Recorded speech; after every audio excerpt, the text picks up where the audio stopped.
Good evening friends, happy Christmas. பகவான் ஸ்ரீ அரவிந்தரின் சாவித்திரி ஒரு மந்திர திறவுகோல், பாகம் 4, புக் 4, கேண்டோ 2 தொடர்ச்சி. அனந்தமான இறைவனுடைய கட்டடக்கலைதான் இங்கு மானுட சிந்தனையுள் புகுந்து வெளிப்படுகிறது. அனந்தமான இறைமையின் திருக்கருத்தினுள் உதயமாகின்ற கட்டடக்கலை நுட்பங்கள் யாவும் கைப்பற்றப்பட்டு பூமியில் உருப்பெருக்கின்றன. இசையானது சொர்க்கத்தின் புனிதமான ஏக்கங்களை பூமிக்கு கொண்டு வருகிறது. அது புவியில் சொர்க்கத்துக்கான ஆர்வத்தை ஏற்படுத்துகிறது. இசை பாடலானது அதனை கேட்டு உருகி நிற்கும் இதயத்தை பரவச ஆழங்களில் ஆழ்த்துகிறது. அது வேதனையுடன் கூடிய மானுடத்தின் அழைப்பை பிரபஞ்ச அழைப்போடு இணைக்கிறது. நடனமானது உலக இயக்கத்தையும் அதன் காரணத்தையும் தனது அசைவுகள் மூலமாக எடுத்துரைக்கிறது.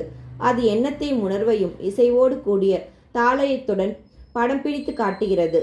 நுண்கலை வினைப்பாடுகள் தங்களது சூட்சுமான வரிகளின் வாயிலாக வேகமாக கடந்து செல்கின்ற கணத்தின் நினைவை நித்தியமானதாக மாற்றி அமைக்கின்றன.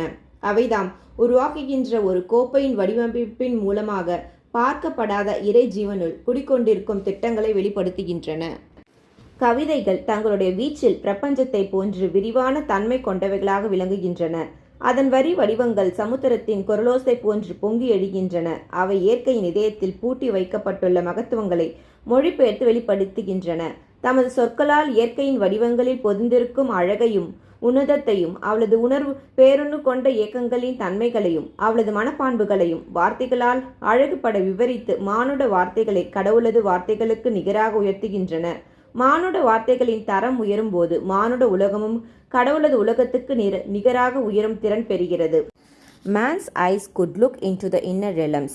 His scrutiny discovered Numbers' law and organized the motions of the stars, mapped out the visible fashioning of the world, questioning the process of his thoughts or made a theorized diagram of mind and life. Page number 361.